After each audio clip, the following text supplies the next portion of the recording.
아버지 다윗의 뒤를 이어서 왕위에 오른 다윗은 다윗이 그토록 꿈꾸고 바라던 하나님의 성전을 건축하기 시작합니다. 저는 오늘의 본문 말씀을 묵상하면서 특별히 3절의 말씀이 제게는 전과 다르게 더 새롭게 다가왔는데요. 솔로몬이 히람에게 이렇게 전해요.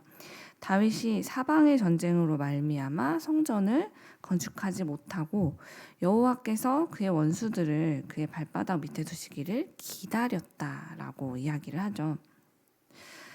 저는 그동안 역대기 말씀에 근거해서 하나님께서 다윗이 성전을 건축할 수 없도록 하셨던 이유는 그가 전쟁을 너무 많이 해서 피를 너무 많이 흘린 사람이기 때문에 그래서 성전 건축은 안 된다. 이 사람이 좀 부정하다는 어떤 그런 이미지로서 하나님께서 받아들이시고 거절하셨다는 생각을 해왔었는데 오늘 말씀을 읽다 보니까 하나님께서는 어쩌면 그가 그런 부정한 손을 가졌기 때문에 그런 삶을 살았기 때문에 거절하신 것이 아니라 다윗의 형편과 상황을 누구보다 하나님께서 잘 알고 계셨기 때문에 다윗은 물론이고 그의 백성들을 배려해서 하나님께서 그 다음 때로 성전 건축을 미루게 하신 것이었나라는 생각이 들더라고요. 그도 그럴 것이 다윗은 그의 평생을 정말 그 생사의 위기를 넘나드는 전쟁터에서 보내왔던 사람이었습니다. 하나님께서는 그런 다윗의 삶이 얼마나 고단하고 힘들었을지에 대해서 누구보다 잘 알고 계시는 분이었죠. 뿐만 아니라 하나님께서는 그런 중에도 다윗이 하나님을 얼마나 사랑하고 있는지에 대해서도 가장 잘 알고 계시는 분이었습니다. 그래서 만약 하나님께서 다윗이 원하는 그의 마음의 소원대로 성전 건축을 허락하시기만 한다면 다윗은 늘 그래왔듯 자기의 몸과 마음을 사리지 않고 정말 온 마음과 힘을 다해서 성전 건축에 올인할 것, 즉 매진하게 될 것을 잘 알고 계셨습니다. 문제는 그리 되면 이 성전 건축을 하게 될 이 다윗을 따라서 그의 백성 이스라엘 백성들도 다 함께 이 성전 건축에 집중하게 될 텐데 사실 이스라엘은 아직도 그들을 수시로 공격해 오는 적들, 그래서 그들에게 틈만 나면 전쟁을 일으키는 적들이 아직 주변에 많이 남아있는 상태였죠.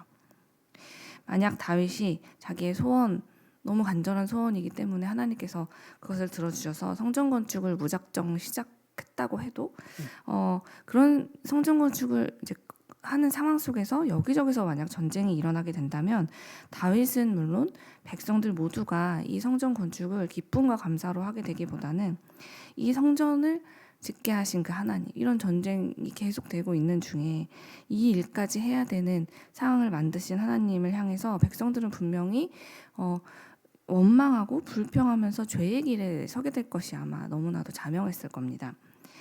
그래서 하나님께서는 다윗에게 성전 건축도 물론 그가 잘할 수 있겠지만 그보다도 더 다윗이 잘할 수 있는 일, 즉 다윗만이 할 수 있는 일, 솔로몬은 할 수 없지만 그가 할 수 있는 일을 다윗에게 부탁하신 것이죠.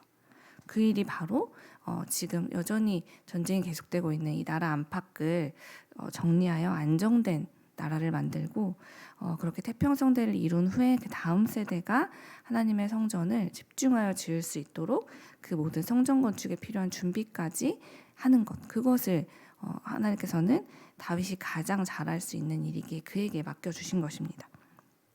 사실 저는 어렸을 때 하나님께서 다윗에게 성전 건축 그건 너가 할 수 없어, 대신에 너는 딱 재료까지만 준비해라고 하신 그 말씀을 보면서 하나님이 좀 다윗에게 야박하신 게 아닌가 하는 생각을 했던 적도 있었어요.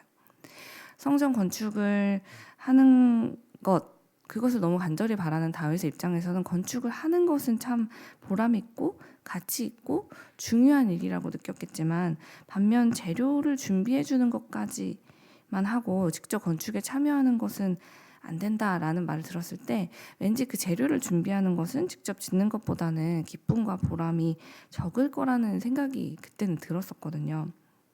그런데 제가 이제 어른이 되고 저희 어머니께서 이제 제 동생이 결혼을 준비하는 모습을 보면서 제 생각이 많이 바뀌었어요. 딸의 결혼을 앞두고 이제 혼수를 준비하시는 엄마를 보는데, 어머니께서 이제 본인의 결혼식도 아닌데, 그리고 또 본인이 사용할 물건이 아닌데도 불구하고 딸이 사용할 물건들을 하나하나 생각하면서 빠진 것은 없는지 꼼꼼히 체크하고 또 생각해 보시고, 딸에게 뭐가 더 가장 편리한 것일지 열심히 찾아보고 비교해 보시면서 부모님이 해줄 수 있는 가장 좋은 것을 최선을 다해 마련해 주시려고 정말 노력하시는 모습을 곁에서 봤거든요.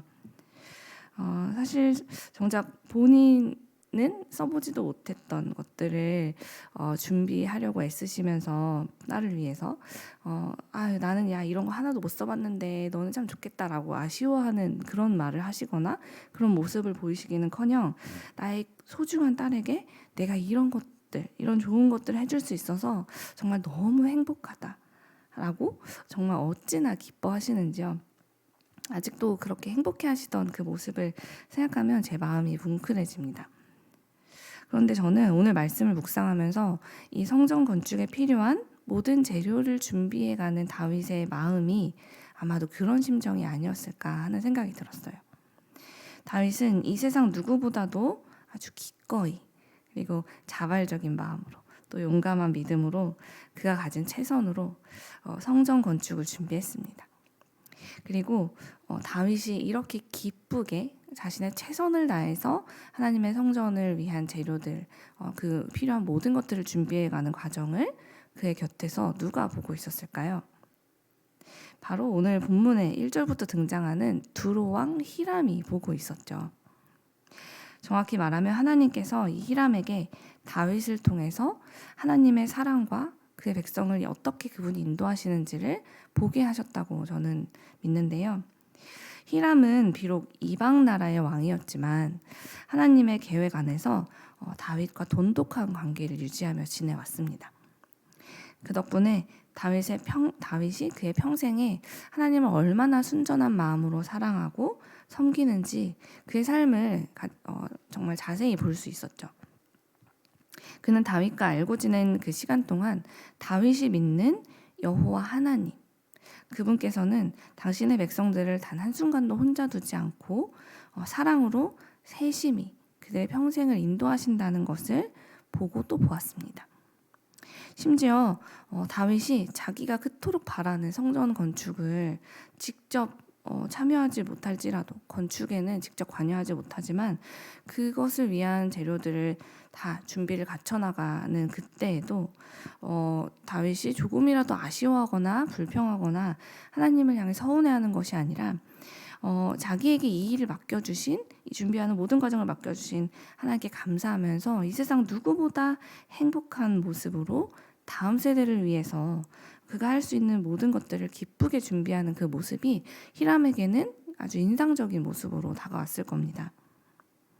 히람은 그렇게 다윗을 통해서 하나님을 향한 순전한 믿음이 무엇인지를 보게 되었고, 그런 다윗을 너무나도 신실하게 사랑해 주시고 또 그에게를 인도하시는 우리 하나님에 대해서 그의 마음에도 자연스럽게 믿음을 갖게 되고 받아들이는 과정을 겪게 된 것 같습니다. 그래서 지금 비록 이제 다윗은 이곳에 없지만 그가 그토록 기대하고 기뻐하며 준비했던 이 성전 건축을 시작하게 된 그의 아들 솔로몬을 히람이 이렇게 기꺼이 돕고 싶어진 것이죠. 왜냐하면 히람은 다윗 때부터 이 모든 일들을 한 채 오차도 없이 이루어 가시는 하나님, 그래서 당신의 백성을 가장 좋은 길로 인도하시는 하나님을 쭉 경험했기 때문입니다. 그래서 오늘 우리가 읽었던 말씀의 이제 초반 1절 말씀의 하반절을 보면 이렇게 이야기해요. 히람이 평생에 다윗을 사랑하였음이라라고 기록하고 있는데요.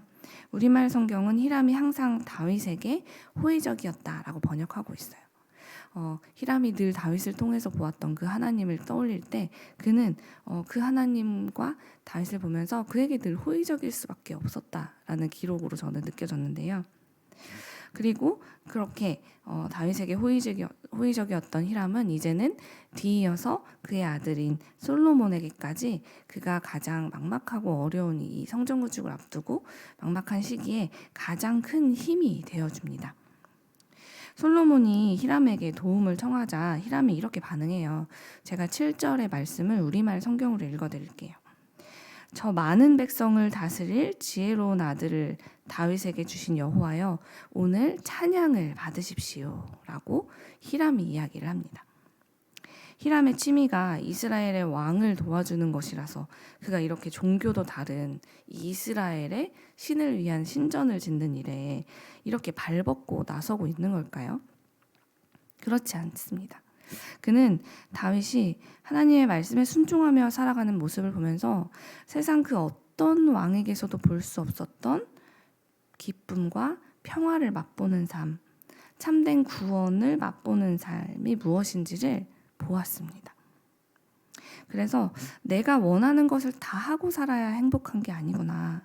하나님 말씀을 따라 살면서 때로는 다른 사람을 위해 내가 가진 것을 다 내어줘야 되는 상황이 올지라도 세상에서 가장 행복할 수 있구나라는 것을 다윗을 통해서 그는 이미 보았죠.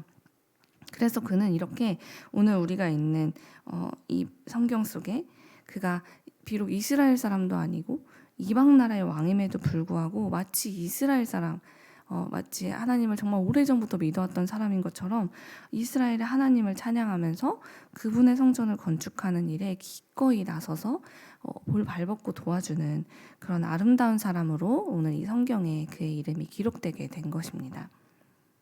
사랑하는 여러분, 때로 하나님께서는 다윗에게 하셨던 것처럼 우리에게도 내가 그토록 바라던 어떤 원하는 것에 대한 응답을 주시지 않는 것처럼 느껴질 때가 있습니다. 비록 그런 날이 우리에게 오늘 찾아와 있더라도 혹은 우리가 앞으로 겪게 될지라도 그런 상황 속에서 하나님의 사랑을 의심하지 않는 우리가 되길 간절히 소망합니다. 하나님께서는 나와 하나님이 사랑하시는 그 모든 자녀들을 다 같이 살려내기 위해서 지금 내 생각과는 다르지만 우리 모두에게 가장 좋은 길을 여전히 만들고 계시기 때문이에요. 우리가 그 믿음을 갖는다면 지금 당장 하나님이 내가 원하는 응답을 주시지 않더라도 더 기다리고 견뎌낼 수 있죠. 오늘 말씀 속에 솔로몬이 말했던 다윗처럼 말입니다.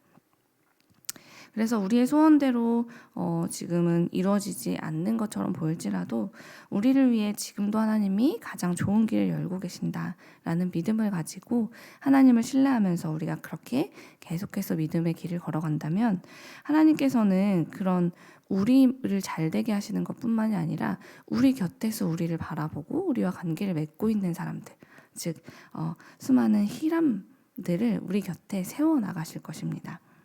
그리고 그렇게 우리를 보면서 세워진 수많은 히람들이 이제 우리 하나님을 그들 스스로 찬양하면서 우리의 다음 세대인 솔로몬을 도와서 그들이 그 사명을 잘 감당할 수 있도록 돕는 그런 모습들까지 우리도 앞으로 경험하게 될 것을 저는 믿습니다. 그러므로 우리가 오늘 를 살아가면서 우리가 예측할 수 없는 일들을 행하시는 그 하나님, 비록 내가 이해할 수 없는 일들을 하나님 행하실지라도 그 하나님의 모든 선하신 뜻을 신뢰하면서 우리 오늘도 우리를 가장 좋은 길로 인도하시는 하나님께 우리의 삶을 맡겨드리며 기도의 자리로 나아갔으면 좋겠습니다. 그러면 하나님께서 우리에게 또 우리 다음 세대에게 우리 이웃들에게 가장 좋은 길을 우리에게 열어가실 것을 믿습니다. 이 시간 함께 기도하겠습니다.